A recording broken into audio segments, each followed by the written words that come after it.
അറിയാം, ചേച്ചി മറ്റൊരു മതത്തിൽ ജനിച്ച് വളർന്നു വന്നിട്ട് ഹൈന്ദവ മതത്തിലേക്ക് മാറിയതാണ്. എന്ത് വ്യത്യാസമാണ് ഈ മതങ്ങളൊക്കെ തമ്മിൽ തോന്നിയിട്ടുള്ളത്? എപ്പോ അങ്ങനെ ഒരു തീരുമാനം എടുത്തോ, എനിക്ക് ഒരു എന്താ പറയാ, ഒരു മുഷിഞ്ഞ വസ്ത്രം നമ്മൾ ധരിച്ചിട്ടുണ്ടായിരുന്നെങ്കിൽ ആ വസ്ത്രം അഴിച്ച് നമ്മൾ കുളിച്ച് പുതിയ ഒരു വസ്ത്രം ധരിച്ചു. ക്ലാരിഫിക്കേഷൻ ഖുറാൻ ഒന്നും പഠിച്ചിട്ടില്ല, ഞാൻ നമസ്കരിച്ചിട്ടില്ല, എന്റെ ലൈഫിൽ ഞാൻ ഇതുവരെ നിസ്കരിച്ചിട്ടില്ല, എനിക്കറിയില്ല. ചെറുപ്പത്തിൽ എനിക്ക് ഖുറാൻ വായിക്കാൻ അറിയില്ല. എനിക്ക് അറബി അക്ഷരങ്ങളൊക്കെ കാണുമ്പോൾ നമ്മുടെ ദേശത്ത് ജാതി മതത്തിനെ കുറിച്ച് നമ്മൾ ചിന്തിക്കുന്നത് തന്നെ രണ്ട് അവസരങ്ങളിലാണ്. ഓച്ചിറ എന്ന് പറയുന്നത് നമ്മുടെ കേരളത്തിലെ ആദ്യത്തെ ആധ്യാത്മിക തലസ്ഥാനമാണ്. നമ്മുടെ കാശിയും രാമേശ്വരവും എല്ലാം ചേരുന്നത് ഓച്ചിറയാണ്. ഓച്ചിറയിലാണ് എല്ലാ യോഗിമാരും മഹർഷിമാരും ഋഷീശ്വരന്മാരും മുഴുവൻ എനിക്ക് മേല് വരുന്നത്.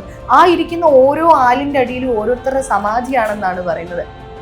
ചേച്ചി ഇനി ഇപ്പോ വീണ്ടും ചേച്ചി സംസാരിച്ചു വന്നപ്പോൾ അവർ ഒരു മതത്തിൽ നിന്ന് മറ്റൊരു മതത്തിലേക്കുള്ള കടന്നുവരവാണ്. ലക്ഷ്മിപ്രിയ ചേച്ചിയുടെ പാസ്റ്റ് അറിയുന്നവർക്കറിയാം, ചേച്ചി മറ്റൊരു മതത്തിൽ ജനിച്ച് വളർന്നു വന്നിട്ട് ഹൈന്ദവ മതത്തിലേക്ക് മാറിയ ഒരാളാണ്. എന്ത് വ്യത്യാസമാണ് ഈ മതങ്ങളൊക്കെ തമ്മിൽ തോന്നിയിട്ടുള്ളത്?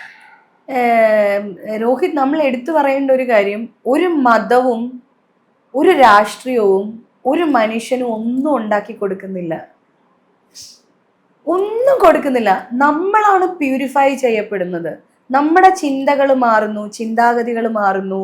നമ്മൾ അധ്വാനിച്ചാൽ മാത്രമേ നമുക്ക് ജീവിക്കാൻ കഴിയുള്ളൂ. ഞാൻ ഏത് മതത്തിൽ ഏത് വലിയ എങ്ങനെ നടന്നാലും ആ മതം എനിക്ക് കൊണ്ടു തന്നിട്ട് എനിക്ക് ജീവിക്കാൻ പറ്റില്ല. അപ്പോ ഏത് രാഷ്ട്രീയത്തിന്റെ കൊടി പിടിച്ചു എന്ന് പറഞ്ഞാലും എൻ്റെ വീട്ടിലുണ്ടെങ്കിൽ എനിക്കുണ്ട്, ഞാൻ ജോലി ചെയ്താൽ എനിക്കുണ്ട്, അല്ലാതെ ഒരു രാഷ്ട്രീയം ഒന്നും കൊണ്ടുതരുന്നില്ല. അതൊക്കെ നമ്മുടെ വിശ്വാസങ്ങൾ മാത്രമാണ്. നിങ്ങൾ ഇതിനെ ആരാധിക്കുന്നു, ഞാൻ ഇതിനെ ആരാധിക്കുന്നു എന്നത് മാത്രമേ ഉള്ളൂ. അപ്പം പക്ഷെ എനിക്കറിയാം ഞാൻ ഇതിനെ ആയിരുന്നു ആരാധിച്ചിരുന്നതെന്നുള്ള ഒരു ബോധം എൻ്റെ ബോധമണ്ഡലത്തിൽ എവിടെയോ മറഞ്ഞു കിടപ്പുണ്ടായിരുന്നു. അതുകൊണ്ട് ഞാൻ ഈ കയ്യിലുള്ളത് അവിടെ വെച്ചിട്ട് ഇപ്പുറത്തേക്ക് ഞാൻ ട്രാൻസ്ഫർ ചെയ്തു എന്ന് മാത്രമേ ഉള്ളൂ. ഒരു ട്രാൻസ്ഫോർമേഷൻ എനിക്ക് വന്നു എന്ന് മാത്രമേ ഉള്ളൂ. എല്ലാ മതങ്ങളും നല്ലത് തന്നെയാണ്, എല്ലാ വിശ്വാസങ്ങളും എല്ലാ ആചാരങ്ങളും എല്ലാ അനുഷ്ഠാനങ്ങളും മനുഷ്യന്റെ നന്മയെക്കുറിച്ച് മാത്രമേ പറയുന്നുള്ളൂ. ഈ നന്മ ഇതിൽ നിങ്ങൾ ഓക്കെയാണോ, നിങ്ങൾക്ക് അത് ക്യാരി ചെയ്യാൻ പറ്റുന്നുണ്ടെങ്കിൽ നിങ്ങൾക്ക് അത് വെച്ച് ക്യാരി ചെയ്ത് പോവാം. ഇതാണ് നിങ്ങൾക്ക് കുറച്ചുകൂടി ബ്യൂട്ടിഫുൾ ആയിട്ട് തോന്നുന്നതെങ്കിൽ you can travel with this. അത്രേ ഉള്ളൂ. എനിക്കൊന്ന് എല്ലാത്തിനെ കുറിച്ചും പഠിക്കുക, അത് നമുക്ക് കൊള്ളാവുന്നതല്ല, നമുക്ക് സ്യൂട്ടബിൾ ആയി തോന്നുന്നതിന് സ്വീകരിക്കുക എന്നത് മാത്രമേ ഉള്ളൂ. അപ്പോ ഈ നമ്മൾ ശ്രീ എമ്മിന്റെ കുറിച്ച് കേൾക്കുന്നില്ലേ, അപ്പൊ അതുപോലെയൊക്കെ എനിക്ക് ഒരുപാട് കാര്യങ്ങളിൽ എൻ്റെ അത് തോന്നാറുണ്ട്. ഒന്നാമത് എൻ്റെ അച്ഛൻ്റെ വീട്, അമ്മയുടെ വീടെന്ന് പറഞ്ഞാൽ ഭയങ്കര ടിപ്പിക്കൽ ഓർത്തഡോക്സ് മുസ്ലിം ഫാമിലിയാണ്. പക്ഷെ അച്ഛൻ്റെ വീടെന്ന് പറഞ്ഞാൽ ഓർത്തഡോക്സ് ഫാമിലി അല്ല. അവർ ഭയങ്കരമായിട്ട് നമ്മുടെ സംസ്കാരം, നമ്മുടെ മലയാളി, കേരളം, ഇന്ത്യ എന്നൊക്കെ പറയുന്ന കാര്യങ്ങൾക്ക് ഒരുപാട് വാല്യൂ കൊടുക്കുന്നു. നമ്മുടെ ട്രഡീഷൻ എന്ന് പറഞ്ഞാൽ നമ്മൾ എല്ലാവരും ഹിന്ദുവിൽ നിന്ന് കൺവേർട്ട് ചെയ്ത് വന്നിട്ടുള്ളതാണെന്നുള്ള തികഞ്ഞ ബോധമുള്ള ആൾക്കാരാണ്. അതായത് ഞങ്ങളുടെ കൺകണ്ട കുലദേവതകളെന്ന് പറയുന്നത് ഹരിപ്പാട് സുബ്രഹ്മണ്യ സ്വാമി.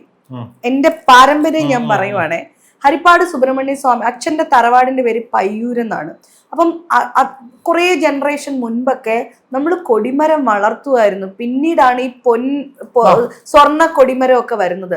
നമ്മൾ അടയ്ക്കാമരം അതിന് വേണ്ടിയിട്ട് ശുദ്ധവും വൃത്തിയായിട്ട് വളർത്തിയിട്ട് നമ്മുടെയൊക്കെ വീട്ടിൽ നിന്ന് വളരെ ആചാര അനുഷ്ഠാനത്തോട് കൂടിയിട്ട് കൊടിമരം മുറിച്ചു കൊണ്ടുപോയിരുന്നു. അപ്പം അപ്പൂപ്പൻ, അച്ഛൻ്റെ 2 ജനറേഷൻ മുന്നുള്ള അപ്പൂപ്പൻ എന്ന് പറയുന്നത് ഹരിപ്പാട് കൊട്ടാരത്തിലാണ് ജോലി ഉണ്ടായിരുന്നത്. ഓക്കെ, പിന്നെ ചെട്ടികുളങ്ങര അമ്മയ്ക്ക് താലി തീർന്നിട്ട് കിട്ടിയ കുട്ടിയാണ് ഞാൻ.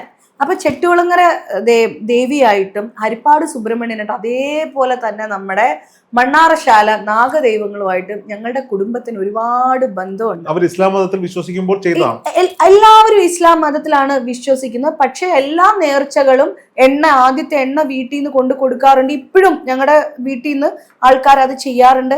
ഇത്രയും ഓർത്തഡോക്സ് ഫാമിലിയാണെന്ന് പറയുന്ന എൻ്റെ അമ്മയുടെ ഫാമിലിയും ചെട്ടികുളങ്ങര മണ്ണാറശാല എന്നൊക്കെ പറയുന്നത് ഞങ്ങൾക്ക്, അതായത് നമ്മൾ ആ ഒരു ജാതീയമായ വേർതിരിവ് നമുക്ക് ഇത്തരം ഭക്തിപരമായ കാര്യത്തിൽ ഇല്ല. എനിക്ക് തോന്നുന്നു ഓണാട്ടുകരയുടെ ഒരു സൗന്ദര്യം അത് തന്നെയാണ്. നമുക്ക് അങ്ങനത്തെ ഒരു വ്യത്യാസം ഇല്ലല്ലോ. ഓച്ചിറയിൽ എല്ലാവരും പോകുന്നില്ലേ.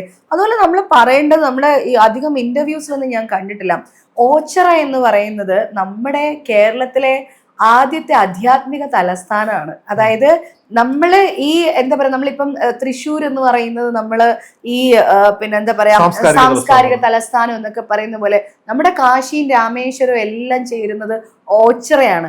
ഓച്ചിറയിലാണ് എല്ലാ യോഗിമാരും മഹർഷിമാരും ഋഷീശ്വരന്മാരും മുഴുവൻ, എനിക്ക് മേല് വരുന്നു, ഋഷീശ്വരന്മാര് മുഴുവനും വന്ന് വള്ളിക്കാവിൽ അമ്മയാണെങ്കിൽ എല്ലാം അവിടെ നിന്നല്ല. അപ്പൊ ആ ഇരിക്കുന്ന ഓരോ ആലിന്റെ അടിയിലും ഓരോരുത്തരുടെ സമാധിയാണെന്നാണ് പറയുന്നത്. നമ്മുടെ ആധ്യാത്മിക കേന്ദ്രം എന്ന് പറയുന്നത് നമ്മുടെ ഈ കുംഭമേളയൊക്കെ നടക്കുന്ന നമ്മുടെ സ്ഥലങ്ങളൊക്കെ പോലെ തന്നെ അത്രയും അതീവ പ്രാധാന്യമുള്ളതാണ് നമ്മുടെ ഓച്ചിറയ്ക്ക്. ഭയങ്കര പവർഫുൾ സാംസ്കാരിക തലസ്ഥാനം, സംസ്കാരത്തിന്റെ സ്പിരിച്വൽ എനർജിയുടെ ഒരു വലിയ, ഓണാട്ടുകരയുടെ ഒരു വലിയ സ്പിരിച്വൽ സോഴ്സ് എന്ന് പറയുന്നത് തലസ്ഥാനം അത് തന്നെയാണ്. തികച്ചും അവിടുത്തെ മണൽത്തരിയിൽ കാലുകുത്തുമ്പോൾ മുതൽ നമുക്ക് പവർ. നമ്മൾ അതുപോലെ രോഹിത്, എന്റെ ഒരു ഗുരു എനിക്ക് പറഞ്ഞു തന്നാണ്, നമ്മളിപ്പം ഏത് മഹാക്ഷേത്രത്തിലും എവിടെയും പോയിട്ട് നമ്മൾ പ്രാർത്ഥിക്കുമ്പോൾ ഒരു പ്രത്യേക എനർജി നമുക്കുണ്ടെങ്കിൽ അത് ഏതെങ്കിലും ഒരു സാധകന്റെ ഒരു സമാധി അവിടെ ഉണ്ടാവും. അങ്ങനത്തെ സമാധി സ്ഥലങ്ങളിൽ പ്രാർത്ഥിക്കുമ്പോഴാണ് നമുക്ക് ഭയങ്കരമായ എനർജി ഉണ്ടാവും.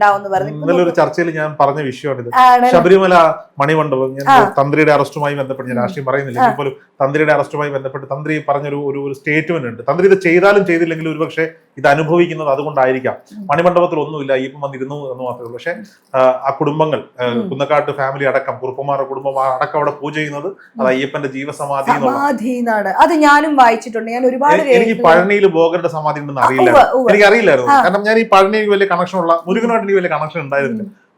ഒരു പ്രത്യേക സാഹചര്യത്തിൽ ഞാൻ പഴനി ചെന്ന് വിടുകയും ഇപ്പൊ എന്റെ കൂടെ വന്നവൾ എനിക്ക് അവിടെ വന്ന ഓരോന്ന് കാണിച്ചു തന്നിട്ടുണ്ട്, ഇതാണ് ഭോഗർ സമാധി എന്ന് പറഞ്ഞു. അപ്പൊ ഞാൻ അവിടെയൊക്കെ കയറുന്നു. ചെറിയ ഇടുങ്ങിയ വഴിയാണ്. അങ്ങനെ കടന്നിങ്ങനെ കൽഭിത്തിയിലൂടെ ഇങ്ങനെ കൈ ഓടിച്ച് അവിടെ ചെന്ന സമയത്ത് പെട്ടെന്ന് എനിക്ക് നമുക്ക് ഫീൽ ചെയ്യാൻ പറ്റും, ചില എനർജികൾ ഫീൽ ചെയ്യാൻ പറ്റും. കുറെ നേരം അവിടെ തൊഴുതപ്പോ അവിടെ നിന്ന ആൾ അതുവരെ കയ്യിൽ ഭസ്മം കൊടുത്ത് എന്റെ നെറ്റിയിൽ ഇങ്ങനെ ഭസ്മം ഇട്ടുവന്നു.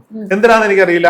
ഒരു പക്ഷേ അദ്ദേഹത്തിന് 100 രൂപ കിട്ടുമെന്ന് വിചാരിച്ചിട്ടായിരിക്കും, അല്ലായിരിക്കും, കിട്ടുമെന്ന് എനിക്ക് ഒരു വല്ലാത്ത, ഞാൻ അവിടെ നിൽക്കുക, ഭസ്മം ഇട്ടപ്പോൾ പെട്ടെന്ന് എന്റെ കണ്ണു തുറന്നു. ഞാൻ ദക്ഷിണ കൊടുത്തിട്ട് അതുപോലെ കൂടെ ഇറങ്ങി വരും. അപ്പോഴാണ് ഞാൻ മനസ്സിലാക്കുന്നത്. പിന്നീട് ഇപ്പൊ നമ്മൾ ഈ സംസാരിച്ചതുപോലെ അടുത്ത ദിവസങ്ങളിൽ വന്ന ഗുരുക്കന്മാര് ഇതേപോലെ എന്നോട് പറയാണ് ഭോഗർ സമാധിയുടെ പവർ. പിന്നീടാണ് മണിമണ്ഡപം അയ്യപ്പന്റെ സമാധിയാണെന്ന് എനിക്ക് മനസ്സിലായി. അതിനുശേഷം ഞാൻ എപ്പോ പോലും, ഞാൻ കഴിഞ്ഞ തവണ നമ്മുടെ ക്യാമറമാൻ അരുണിന്റെ കൂടെ പോയി. അരുൺ ഞാൻ പറഞ്ഞു ഇതാണ് സമാധി. അവിടുത്തെ ഇപ്പം ശബരിമലയിലെ അവര് നടത്തുന്ന ചടങ്ങുകൾക്കൊക്കെ നമ്മൾ വിളിക്കാറുണ്ട്, പോകാറുണ്ട്, ഒരുപാട് ഇന്റർവ്യൂസ് നമ്മൾ ചെയ്യുകയും ചെയ്തു. ഈ മുസ്ലിംസിന്റെ തന്നെ നമ്മൾ കാണുന്നില്ലേ, ഓരോരുത്തർ അടങ്ങിയ ഔലിയാക്കന്മാരടങ്ങിയ ഖബറിടങ്ങൾ എന്ന് പറയുന്നത് അവരുടെ ആ സ്പിരിച്വൽ എനർജിയാണ് ആ കാണുന്നത്. അവർക്ക് അത് സമാധിയാണല്ലോ, നമ്മൾ അങ്ങനെ പറയുന്നു, അവർ ആ പേര് പറയുന്നു, അത്രയല്ലേ ഉള്ളൂ. അപ്പം എന്നെ സംബന്ധിച്ച് പറയാനാണെങ്കിൽ ഞാൻ ഈ ഓണാട്ടുകര പ്രദേശത്ത് വളർന്നത് എൻ്റെ ലൈഫിനെയും എൻ്റെ ക്യാരക്ടറിനെയൊക്കെ ഒരുപാട് സ്വാധീനിച്ചിട്ടുണ്ട്. എൻ്റെ അച്ഛൻ്റെ അമ്മ എന്ന് പറഞ്ഞാൽ രോഹിത് 10 കിതാബാണ് ശരിക്കും ഈ മുസ്ലിയാക്കന്മാര്, ഈ പള്ളിയിലെ ആൾക്കാരൊക്കെ വലിയ, എനിക്ക് ആ പേരൊന്നും പറയാൻ സത്യം പറഞ്ഞാൽ എനിക്ക് അറിയില്ല, അവരൊക്കെ പഠിക്കുന്നത് ഈ 10 കിതാബുകളാണ് പഠിക്കുന്നത്. ഈ 10 കിതാബും ഓതി തികഞ്ഞ ഒരു വ്യക്തിയായിരുന്നു എൻ്റെ അച്ഛൻ്റെ അമ്മ. മലയാളം വായിക്കാനോ സ്കൂളിൽ പോവോ പഠിക്കുകയോ ഒന്നും ചെയ്തിട്ടില്ല. പക്ഷെ എൻ്റെ അച്ഛമ്മ പഠിച്ചിരിക്കുന്നത് ഇതാണ്. പക്ഷേ ഒരിക്കൽ പോലും ഇത് ഫോളോ ചെയ്യണമെന്ന് പറഞ്ഞിട്ട് എന്നെ വളർത്തിയിട്ടില്ല. നമുക്ക് എന്താ പറയാ, ഗുരുസ്വാമിയുടെ മണ്ഡപത്തിനൊക്കെ വേണ്ടിയിട്ട് നമ്മുടെ ഡാണാപ്പടിക്കൽ നമ്മുടെ സ്ഥലമാണ് നമ്മൾ കൊടുത്തിരിക്കുന്നതൊക്കെ. അപ്പൊ അത്രയും ഒരു ഭയങ്കരമായ ഒരു ഇതുണ്ട്. പിന്നെ ഏത് അമ്പലത്തിൽ നിന്ന് കൊണ്ടുവന്നാലും എവിടുന്ന് കൊണ്ടുവന്നാലും നമ്മളത് വാങ്ങിച്ച് കഴിക്കുകയും ഒക്കെ ചെയ്യും. നമ്മുടെ ദേശത്ത് ജാതി മതത്തിനെ കുറിച്ച് നമ്മൾ ചിന്തിക്കുന്നത് തന്നെ 2 അവസരങ്ങളിലാണ്. ഒന്ന്, കല്യാണം വരുമ്പോ, കല്യാണം നോക്കുമ്പോ അവനവന്റെ ജാതിയിൽ നിന്ന് ഒരു പെണ്ണിനെ കെട്ടണമല്ലോ, അല്ലെങ്കിൽ ചെക്കനെ അന്വേഷിക്കുമ്പോ, ഇല്ലെങ്കിൽ ഒരാൾ മരണപ്പെട്ട് കഴിയുമ്പോഴാണ്. അല്ലാത്ത സമയത്തൊന്നും ഞങ്ങൾ ഓണാട്ടുകരക്കാര് ജാതിയോ മതമോ ഒന്നും അന്വേഷിച്ചിട്ടില്ല. നമ്മുടെ കൂടെ ഇരുന്ന് പഠിച്ചവരൊക്കെ ഏത് മതത്തിലുള്ളതെന്ന് നമ്മൾ അന്വേഷിച്ചിട്ടില്ല. വെള്ളിയാഴ്ചയൊക്കെ എൻ്റെ കൂട്ടുകാർ വെള്ളിയാഴ്ച കുറെ നേരം സമയം കിട്ടുമല്ലോ, അപ്പൊ എൻ്റെ അച്ഛൻ്റെ അമ്മ എല്ലാവർക്കും ചോറ് വെച്ച് വിളമ്പായിരുന്നു. എല്ലാവരും ചോറുണ്ണാനായിട്ട് വരും. ഇവരൊക്കെ എന്താണെന്ന് ഏതാണെന്നൊന്നും ചോദിച്ചിട്ടില്ല. അപ്പൊ അതൊക്കെയാണ് നമ്മളുടെ ഒരു ബേസ് എന്ന് പറഞ്ഞാൽ. പിന്നെ ചെറുപ്പം മുതലേ ഞാൻ ഡാൻസ് പഠിക്കുന്നുണ്ടല്ലോ. ഡാൻസ് പഠിക്കുമ്പോഴെല്ലാം കൃഷ്ണന്റെ കഥകളും എന്താ പറയാ ശിവന്റെ കഥകളും ദേവീ സ്തുതികളും ഒക്കെ പഠിച്ചിട്ടായിരിക്കണം എനിക്ക് അതിനോടൊരു ചായ്വുണ്ട്. പിന്നെ എൻ്റെ വീട്ടിൽ നിന്ന് നമ്മളിപ്പം മലനട അമ്പലത്തിൽ നമ്മൾ ഇത് താലപ്പൊലി എടുക്കാൻ പോകും. അവിടെ പിന്നെ ഞാൻ ചെറുപ്പം മുതലേ എൻ്റെ ഒരു 3-4 വയസ്സ് തൊട്ടിട്ട് എല്ലാ പ്രധാനപ്പെട്ട ക്ഷേത്രങ്ങളിലും ഞാൻ ഡാൻസ് ചെയ്യുന്നുണ്ട്. എൻ്റെ ഡാൻസിന് വേണ്ടിയിട്ട് ഇത്ര മണിക്കൂറെന്ന് പറഞ്ഞിട്ട് അവർ മാറ്റി, പടനിലം അമ്പലം ആണെങ്കിലും പണയിൽ അമ്പലം ആണെങ്കിലും കുന്നിൽ അമ്പലം ആണെങ്കിലും ഞാൻ ചിലങ്ക കെട്ടാത്ത, ഞാൻ ആടാത്ത സ്ഥലങ്ങളില്ല. അപ്പം ഇതൊക്കെ നമ്മുടെ ഒരു സ്പിരിച്വൽ ബേസ് ഭയങ്കര ഇതാക്കിയിട്ട് സ്ട്രോങ് ആക്കിയിട്ടുണ്ട്. പിന്നെന്ന് വെച്ചാൽ ഒരു 16 വയസ്സ് ആവുമ്പോഴത്തേനും ഞാൻ നാടകത്തിലേക്ക് അഭിനയിക്കാനായിട്ട് തുടങ്ങി. അപ്പം നമ്മൾ സഞ്ചരിക്കാത്ത ക്ഷേത്രങ്ങളില്ല, നമ്മൾ തൊഴാത്ത അമ്പലങ്ങളില്ല, നമ്മൾ പോവാത്ത ഇടങ്ങളില്ല എന്ന് പറയുന്ന പോലെ പ്രൊഫഷണൽ നാടകമാണ് ചെയ്യുന്നത്. +1 +2 പഠിക്കുന്ന സമയത്ത് സയൻസ് ആണ് ഗ്രൂപ്പ്. വണ്ടി വന്ന് അവിടെ കിടക്കും, ഞാൻ ക്ലാസ് കഴിഞ്ഞിട്ട് വരും, ഉറക്കം തൂങ്ങി ക്ലാസ് കഴിഞ്ഞിട്ട് വരും, നാടകത്തിൽ അഭിനയിക്കും, പിറ്റേ ദിവസം വീണ്ടും അതേ നാടക വണ്ടിയിൽ സ്കൂളിൽ പോകും. ഇങ്ങനെയൊക്കെ ഒരു സമയം ഉണ്ടായിരുന്നു. അപ്പം ഇതുമൊക്കെ ഉണ്ട്. പിന്നെ എന്താ പറയാ, പിന്നെ എപ്പോഴോ ഒരു സമയം ഞാൻ ഖുറാൻ ഒന്നും പഠിച്ചിട്ടില്ല, ഞാൻ നമസ്കരിച്ചിട്ടില്ല, എന്റെ ലൈഫിൽ ഞാൻ ഇതുവരെ നിസ്കരിച്ചിട്ടില്ല, എനിക്കറിയില്ല. ചെറുപ്പത്തിൽ എനിക്ക് ഖുറാൻ വായിക്കാൻ അറിയില്ല. എനിക്ക് അറബി അക്ഷരങ്ങളൊക്കെ കാണുമ്പോൾ ജിലേബി ജിലേബി ജിലേബി എന്നാണ് തോന്നുന്നത്. അമ്മമ്മ ഒക്കെ പഠിപ്പിക്കാനിരുന്നപ്പോൾ എനിക്കിത് ജിലേബി ജിലേബി ജിലേബി എന്ന് പറഞ്ഞിട്ടാണ് എനിക്ക് തോന്നുന്നത്, വലിയ വലിയ വലിയ അക്ഷരങ്ങൾ. അതൊന്നും ഞാൻ പഠിച്ചിട്ടില്ല. അപ്പം ഞാൻ ഒരു അധ്യാപകന്റെ മകളായിട്ട്, എൻ്റെ അച്ഛനും അമ്മയും കൂടെ ഉണ്ടായിരുന്നില്ല. അപ്പോൾ ചിറ്റപ്പനെ ഞാൻ ടാറ്റ എന്നാണ് വിളിക്കുന്നത്. ടാറ്റയും അച്ഛൻ്റെ അമ്മയും അപ്പച്ചിയൊക്കെ കൂടെ വളർത്തിയത് കൊണ്ട് എന്താ പറയാ, പഠിക്കണം, ഡാൻസിൽ വലിയ ആളാവണം, അല്ലെങ്കിൽ കലയിൽ ഉയരണം എന്നൊക്കെ പറഞ്ഞ് പഠിപ്പിച്ചത് കൊണ്ട് അത് അവർ പഠിപ്പിക്കാനായിട്ട് മറന്നും പോയിട്ടുണ്ട്. ശരിക്കും പറഞ്ഞാൽ അതൊന്നും ഞാൻ പഠിച്ചിട്ടില്ല. അപ്പം എനിക്ക് എന്താ പറയാ, കല്യാണം കഴിക്കുമ്പോൾ ജയശേട്ടൻ ഒരിക്കലും ഞാൻ ജാതി മാറണമെന്ന് പറഞ്ഞിട്ടേ ഇല്ല. പല സ്ഥലത്തും ഇങ്ങനെ മെസ്സേജസ് ഒക്കെ കാണാം, ആ പുള്ളി സംഖ്യയാണ്, അതെ കർവാപ്പസിയാണ്, മറ്റാണെന്നൊക്കെ പറഞ്ഞു. പാവം, ഹീസ് വെരി ഇന്നസെന്റ്, പുള്ളിയൊക്കെ ഒരു കുന്തം അറിയില്ലായിരുന്നു. അപ്പൊ ഞാനാണ് പറയുന്നത് എനിക്ക് കാസ്റ്റ് കൺവേർട്ട് ചെയ്യണം എന്ന് പറയുന്നത്. അത് ഞാൻ ആലോചിച്ചത്, ഒരു കുഞ്ഞ് ജനിച്ചു കഴിയുമ്പോൾ കുഞ്ഞിന് അച്ഛന്റെ പാരമ്പര്യമാണ് മക്കള് നമ്മുടെ ട്രഡീഷൻ അനുസരിച്ച് ഫോളോ ചെയ്യുക. മലയാളികളുടെ ഒരു ഇതനുസരിച്ച് അച്ഛൻ്റെ ആണ് പരമ്പര എന്ന് പറയുന്ന ഒരു കുട്ടിക്ക് എപ്പോഴും അച്ഛൻ്റെ ആണ്.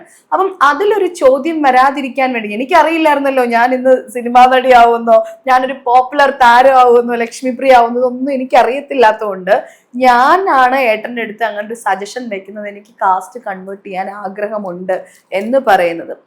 ഗുരുവായൂരപ്പൻ്റെ അമ്മയുടെയും കൃപ കൊണ്ട് എപ്പോ അങ്ങനെ ഒരു തീരുമാനം എടുത്തോ, എനിക്ക് ഒരു എന്താ പറയാ, ഒരു മുഷിഞ്ഞ വസ്ത്രം നമ്മൾ ധരിച്ചിട്ടുണ്ടായിരുന്നെങ്കിൽ ആ വസ്ത്രം അഴിച്ച് നമ്മൾ കുളിച്ച് പുതിയ ഒരു വസ്ത്രം ധരിച്ചു, അത്ര ഒരു ഫീലേ എനിക്ക് തോന്നിയിട്ടുള്ളൂ. ഞാൻ മുസ്ലിം മതം മുഷിഞ്ഞതെന്നല്ല ഞാൻ പറയുന്നത്, മുസ്ലിം മതം എന്നല്ല പറഞ്ഞത്. അതായത് നമ്മൾ ഒന്നിനെ ഉപേക്ഷിച്ച് പോകുമ്പോൾ നമുക്ക് അതിലും വലിയൊരു ഫീൽ ഒന്നും തോന്നിയിട്ടില്ല. ഒരു ഉപേക്ഷിക്കും, നമ്മൾ ആ ഡ്രസ്സ് വീണ്ടും കഴുകി നമ്മൾ അത് വിരിക്കുവല്ലേ ചെയ്യണേ, അല്ലാണ്ട് അത് നമ്മൾ എന്നേക്കുമായിട്ട് കത്തിച്ച് കളയോ,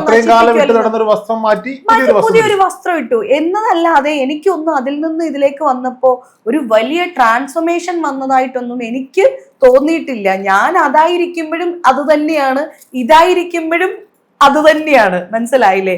പിന്നെ ഞാൻ എൻ്റെ സാധനക്രമങ്ങളൊക്കെ ഒരുപാട് വ്യത്യാസം വന്നു. ജയശേട്ടനാണ് ആദ്യമായിട്ട് വിളക്ക് 5 തിരിയിട്ട് എങ്ങനെയാണ് വിളക്ക് കൊളുത്തേണ്ടതെന്ന് പറഞ്ഞു തരുന്നത്. അപ്പോൾ പിന്നെ ഒന്നും ഏട്ടന് ബുദ്ധിമുട്ട്, 2 or 3 മന്ത്രങ്ങളൊക്കെ ഏട്ടൻ പഠിപ്പിച്ചു തന്നിട്ടുണ്ട്. ബാക്കി മന്ത്രങ്ങളൊക്കെ എനിക്ക് വഴങ്ങുന്നുണ്ടായിരുന്നു.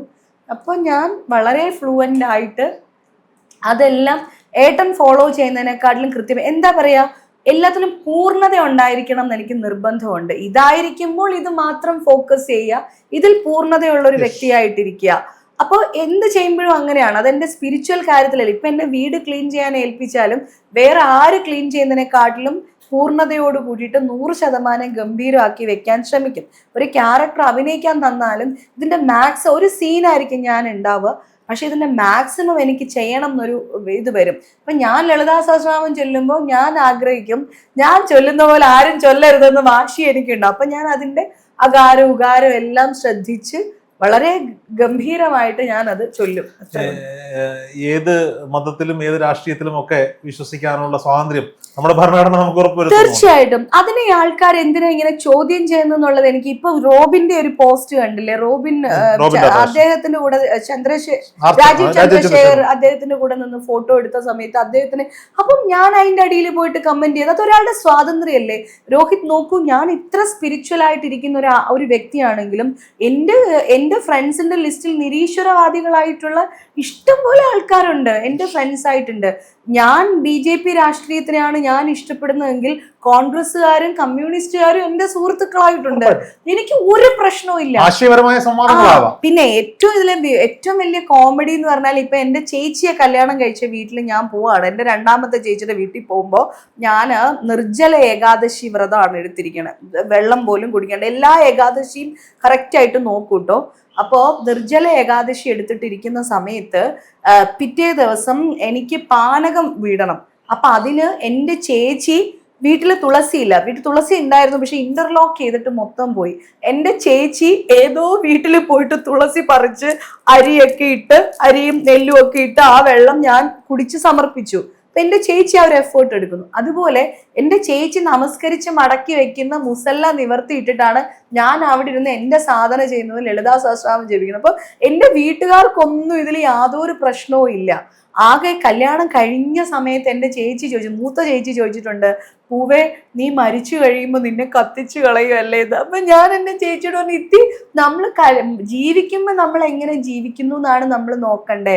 മരിച്ചു കഴിഞ്ഞിട്ടുള്ളതിന് നമ്മൾ നോക്കേണ്ട കാര്യമില്ല. ജീവിക്കുമ്പോൾ നമ്മൾ ഒരു മനുഷ്യനെ ദ്രോഹിക്കാണ്ട്, ഒരാൾക്ക് ഒരു കഷ്ടപ്പാട്, നമ്മളെ കൊണ്ടൊരു ബുദ്ധിമുട്ടുണ്ടാവാണ്ട്, അവർക്ക് സന്തോഷമൊന്നും ഉണ്ടാക്കി കൊടുക്കാൻ സാധിച്ചില്ലെങ്കിലും ഉപദ്രവിക്കാതെ പോവാന്ന് പറയുന്ന ഒരു കാര്യം ഉണ്ടല്ലോ, അങ്ങനെ ചെയ്യാൻ നമുക്ക് കഴിഞ്ഞാൽ മതി എന്നാണ് എൻ്റെ ചേച്ചിയെ തിരുത്തി കൊടുക്കുക. അപ്പൊ ആ മുസല്ലയിൽ ഇരുന്ന് ഞാൻ ജപിക്കുമ്പോ എൻ്റെ ചേച്ചിക്കോ എൻ്റെ വീട്ടുകാർക്കോ പ്രശ്നമില്ല. പക്ഷെ ഞാനിങ്ങനെ കാസ്റ്റ് മാറിയെന്നുണ്ട് ആൾക്കാർക്ക് എന്താ പ്രശ്നം എന്നുള്ളത് എനിക്ക് മനസ്സിലാവുന്നില്ല.